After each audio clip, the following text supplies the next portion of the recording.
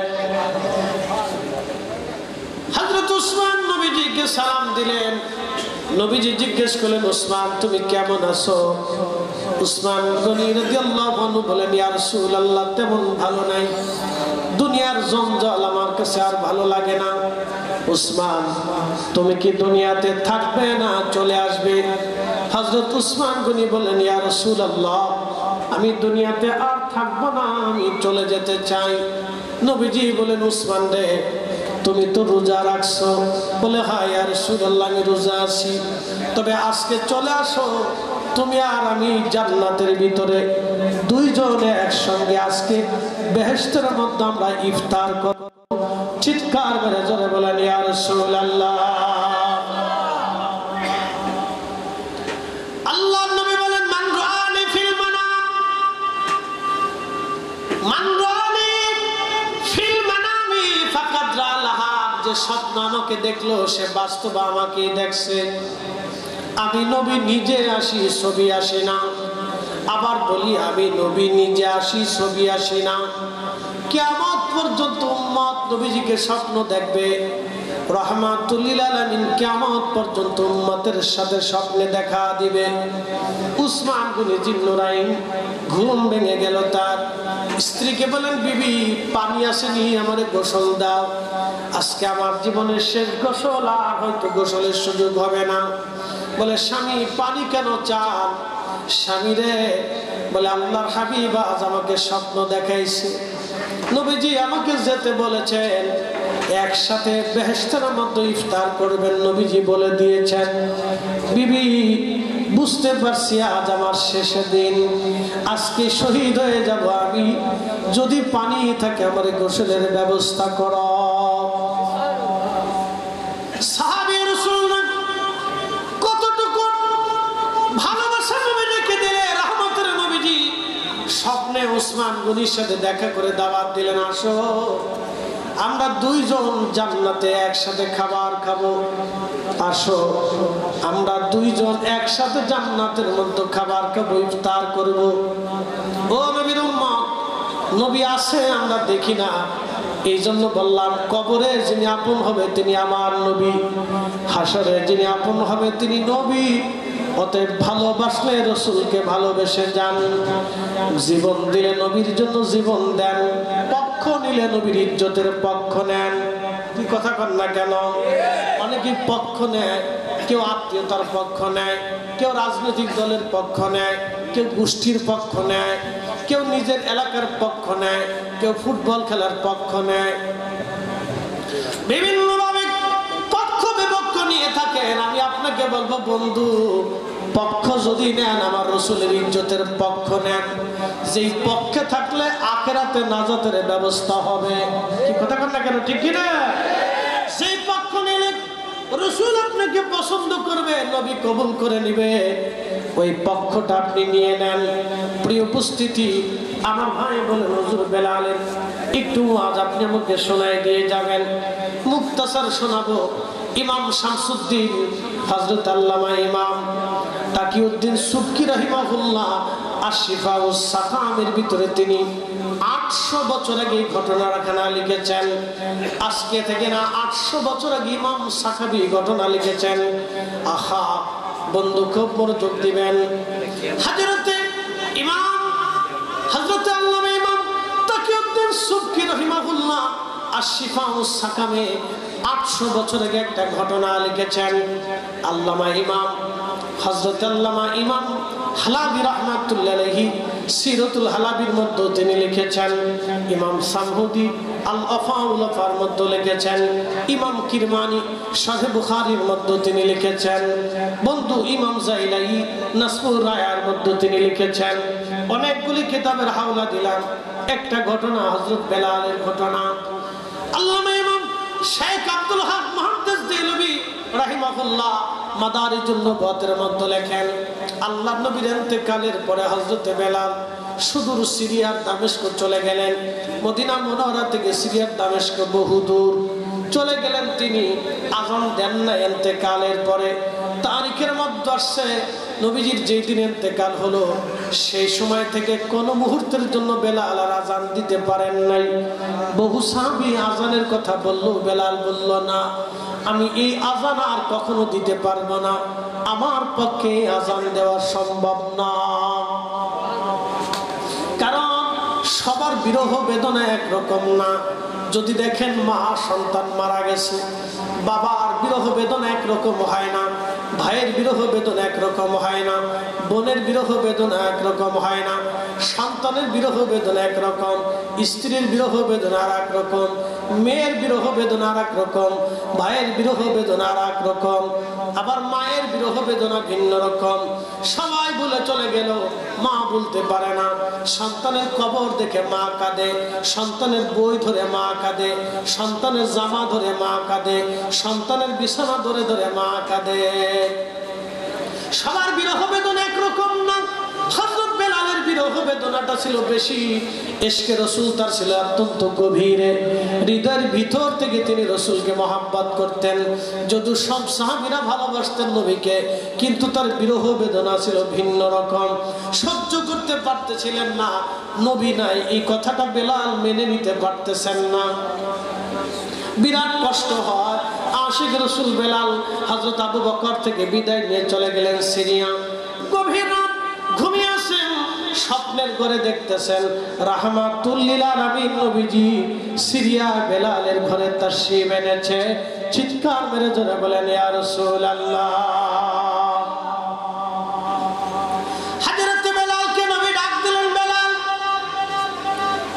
তুমি আমার সাথে কেমন জুলুম শুরু করছো? বেলাল, বেলাল রে, তুমি আমার সাথে কেমন জুলুম শুরু করছো?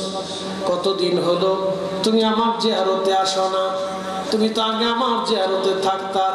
বেলাল রে, আয়া আমি নবীর জিয়ারতে আসো। কতদিন হলো তুমি আমার জিয়ারতে আসো না? একজন আশিককে নবীজি ডাকতেছে, আসো আমার জিয়ারতে আসো, তুমি আমার কাছে আসো। তার মানে আল্লাহর নবী হায়াতুন নবী, আমাদের নবী জিন্দা নবী। আল আনবিয়াউ আহইয়াউন ফি কুবুরিহিম ইউসাল্লুন। সমস্ত নবীর এই কবর শরীফের মধ্যে জিন্দা, রওজা শরীফের মধ্যে তারা জিন্দা। আমাদের নবী রওজা মুবারকে জিন্দা। এই জন্য বেলালকে বলতেছে, বেলাল আসো আমার জিয়ারতে তুমি চলে আসো। আশিক রাসূল বেলাল ঘুম থেকে উঠে দেরি করেন নাই, ফজরের নামাজ পড়ে সারির উপরে চড়ে রওনা হলেন। বহুদূর মদিনায় মুনাওয়ারা আসলেন। গভীর রাত, তাহাজ্জুদের সময় বেলাল রাদিয়াল্লাহু আনহু মসজিদে নববীর রওজা শরীফ তখন কাঠের জালি দিয়ে ঘিরে রাখা ছিল। এখানে যখন বর্তমান রওজা শরীফ, এইখানটা ছিল তখন খেজুর পাতার ছাউনি, মাটির ঘর ছিল। এখন তো বিল্ডিং করে দেওয়া হয়েছে, একবারে জালি দিয়ে লোহা দিয়ে সামনের জিনিস দিয়ে ঘিরে দিয়ে দেওয়া হয়েছে এবং পাতাল পর্যন্ত খুশে সীসা ঢেলে এমন ভাবে করে দেওয়া হয়েছে যাতে কেউ নিজ দিয়ে আল্লাহ নবী রওজা শরীফে আসতে না পারে। এটা সুলতান নুরউদ্দিন জঙ্গি রাহিমাহুল্লাহ ক্রুসেডের সময় তিনারা এই ব্যবস্থা করে দিয়ে গেছেন। কিয়ামত পর্যন্ত এইভাবেই থাকবে। এইখানে হযরত আবু বকর আর ওমর ঘুমিয়ে আছেন, একটু জায়গা ফাঁকা রাখা আছে। সম্ভবত ঈসা রুহুল্লাহ আলাইহিস সালাতু ওয়াস সালামের রওজা হবে এখানে। আল্লাহর নবীর রওজার পাশে বসে আশিক রাসূল হযরত বেলাল কাঁদতেছে। তখন আবু বকর, ওমর, উসমান জিন্দা। তখন আবু বকর ইন্তেকাল করেন নাই, ওমরও তখন ইন্তেকাল করেন নাই। রওজা শরীফের পাশে বসে বসে কাঁদতেছে। তাহাজ্জুদের সময় নতুন মুয়াজ্জিন আসছে আযান দেওয়ার জন্য। এসে দেখে রে নবীর মুয়াজ্জিন বেলাল বসে বসে কাঁদে। ডাকতে বলল, সাহাবীরা আসো, নবীর মুয়াজ্জিন হযরত বেলাল ফিরে আসছে। এই কথা শুনে সমস্ত সাহাবীরা ফিরে আসছে, দৌড়ায় আসলেন। এসে দেখতেছে বেলাল রওজা শরীফের পাশে বসে বসে কাঁদতেছে। সাহাবী রাসূল বসে বসে কান্না করে আর বলতেছে, ইয়া রাসূলুল্লাহ, গোলামকে স্বপ্নে ডেকেছেন, আমি গোলাম আপনার কদম মোবারকে হাজির হইছি। নবী গো, আমি আসছি, ইয়া রাসূলুল্লাহ, আপনার কদম মোবারকে হাজির হয়ে গেছি। ইয়া রাসূলুল্লাহ, গোলাম আপনার কদম মোবারকে হাজির। বসে বসে নবীর আশিক কান্দে, বসে বসে রসুলের আশিক বসে বসে কাঁদতেছিল। আশিকে রসুল বেলাল রাদিয়াল্লাহু তাআলা কাঁদতেছিল। ঠিক করিমের চেহারা পেয়েছিলেন। দুই ভাই যখন রওজা শরীফের পাশে দাঁড়ায় গেলেন, আশিক রসুল বেলাল রাদিয়াল্লাহু আনহু রওজা শরীফ থেকে উঠলেন, বেলালকে জড়িয়ে ধরে, হযরত ইমাম হাসানকে জড়িয়ে ধরে বেলাল কাঁদতে লাগলেন। আবার ইমাম হুসাইনকে জড়িয়ে ধরতে লাগলেন। বুকের মধ্যে মাথা ঠেকাইয়া আশিক রাসূল বেলাল রাদিয়াল্লাহু আনহু টুকরা টুকরা কান্না করে। অমূল্য যতুল্য এই প্রেম কয়জনে জানে, অমূল্য যতুল্য এই প্রেম কয়জনে বুঝে। ওরে ধনী মানি পায় না যারে, ওরে ধনী মানি পায় না যারে, পায় সেখানে। অমূল্য যতুল্য এই প্রেম কয়জনে বুঝে, অমূল্য যতুল্য এই প্রেম কয়জনে বুঝে। ইমাম হাসান ডাক দিছে, নানার মুয়াজ্জিন, আপনি মিনারায় যান, যে কণ্ঠ দিয়ে নানার আজান শুনাইতেন, আজকে আমরা আজান শুনান। বহুদিন আপনার আজান আমরা শুনি না। হযরত বেলাল দৌড়ায় চলে গেলেন সেই ছাদের উপরে, যে ছাদটা এখনো, যদি মসজিদে নববীতে কোনোদিন যাওয়ার সুযোগ আপনাদের হয় বলে দিয়ে যাই, আল্লাহর হাবিবের মেহরাব শরীফ, পাশে পবিত্র মিম্বর, তারপরে হযরত আবু বকর রাদিয়াল্লাহু আনহুর মিম্বর। এখান থেকে পিছনের দিকে যদি একটু আসেন, দেখবেন এই ছাদের মতো একটা ছোট্ট ছাদ করা আছে। মসজিদে নববীর ভিতরে এইরকম একটা ছাদ করা আছে, টাইলস দিয়ে সুন্দর করে নির্মাণ করা। ওটা ছিল বনু নাজ্জার গোত্রের এক মহিলা সাহাবীর ছাদ। ওই বাড়ির উপরে, ছাদের উপরে দাঁড়ায় বেলাল আযান দিতেন। কিয়ামত পর্যন্ত নবীর মুয়াজ্জিনরা ওইখানে দাঁড়ায় দাঁড়ায় আযান দিবে। এখনো মসজিদে নবীর মুয়াজ্জিনরা ওইখানেই দাঁড়ায় আযান দেয়, যেখানে দাঁড়ায় নবীর মুয়াজ্জিন বেলাল রাদিয়াল্লাহু আনহু দাঁড়ায় আযান দিতেন। সাহাবী রাসূল যখন আযান দিলেন, আল্লাহু আকবার, আল্লাহু আকবার, সারা মদিনার রন্দে রন্দে আযানের আওয়াজ ছড়িয়ে গেল। সবার ঘুম ভেঙে গেল। হায় হায়, নবীর মুয়াজ্জিন বেলালের আযান আবার যখন ডাক দিলেন, আল্লাহু আকবার, আল্লাহু আকবার, সারা মদিনায় আযানের আওয়াজ ছড়িয়ে গেছে। মদিনার ঘর থেকে সাহাবীরা চাদর টানতে টানতে বের হয়ে দৌড় মারছে, নবীর মুয়াজ্জিন আসছে। বেলাল আযান দেয় রে, বেলাল ফিরে আসছে রে, নবীর মুয়াজ্জিন বেলাল আযান দেয়, বেলাল আমাদের মাঝে ফিরে আসছে। আশহাদু আল্লা ইলাহা ইল্লাল্লাহ বলে যখন টান দিছে, মহিলারা বাচ্চা কাচ্চা নিয়ে ঘর থেকে বের হয়ে দৌড় মারছে। নবীর মুয়াজ্জিন আসছে। ইমাম তাকিউদ্দিন সুবকি 800 বছর আগে শিফাউস সাকাম শরীফের মধ্যে তিনি লিখতেছেন, ঠিক তখন মদিনার মানুষের জবান থেকে বের হইতেছিল, নবী বুঝি ফিরে আসছে রে, রাসূল বুঝি ফিরে আসছে। নবীর মুয়াজ্জিনের আযান, নবী বুঝি ফিরে আসছে। মদিনার এমন কোন মানুষ ছিল না সেদিন চোখের পানি ফেলে ফেলে ডুকরিয়ে ডুকরিয়ে নাক কেঁদেছিল।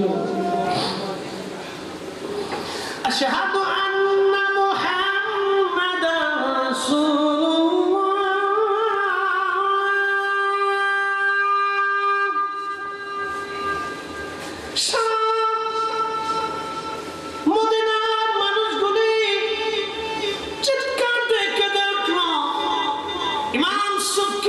শিফা ও সাকামের মধ্যে লেখেন, ঠিক তখনই মদিনার মাটিগুলি থরথর থরথর করে কেঁপে উঠছে।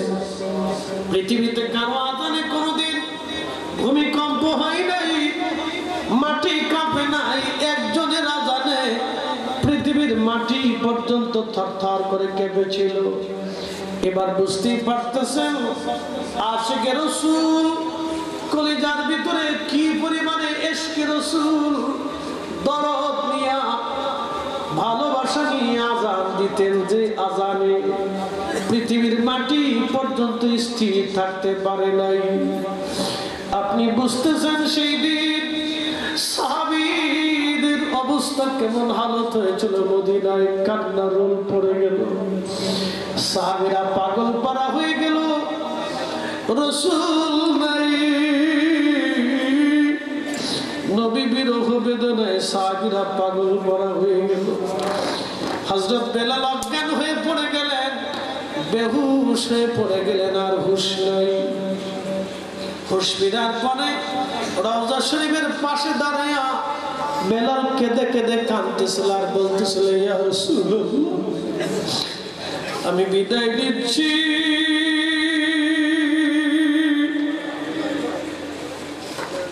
আমি আযান দিছি, আপনি আসেন নাই। গোলাম আসতে বলেছিলেন, গোলাম হাজির হয়ে গেছি। নবীজি দুনিয়াতে আর কোনদিন হয়তো আপনার জিয়ারত আমার হবে না, দুনিয়ার আসার সুযোগ হবে না। ইয়া রাসূলুল্লাহ, আমি চলে যাচ্ছি সিরিয়াতে, ইয়া নবী আল্লাহ ক্ষমা করে দিন, মাফ করে দিন। বেলাল আর কোনদিন তিনি আযান দিতে পারেন নাই। বিরহ বেদনা সহ্য করতে না পারে বেলাল চলে গেলেন সুদূর মদিনায় থেকে সিরিয়ার দামেস্ক। আমি জানি প্রেমে পাগল সে তো মদিনা, আমি জানি প্রেমে পাগল সে তো মদিনা। ওরে প্রেমানলে পুরে মরি, প্রেমানলে পুরে মরি, ওহে রব্বানা, আমি জানি প্রেমে পাগল সে তো মদিনা। সালাতুন ইয়া রাসূলুল্লাহ, সালামুন ইয়া হাবিবাল্লাহ আলাইকুম, সালাতুন ইয়া রাসূলুল্লাহ আলাইকুম, সালামুন ইয়া হাবিবাল্লাহ। अरशो से ज्यादा मर्तबा वाला रोज़े रसूलुल्लाह का उनसी रोज़े नूर पर गुनहगारों की लाखों सलाम है या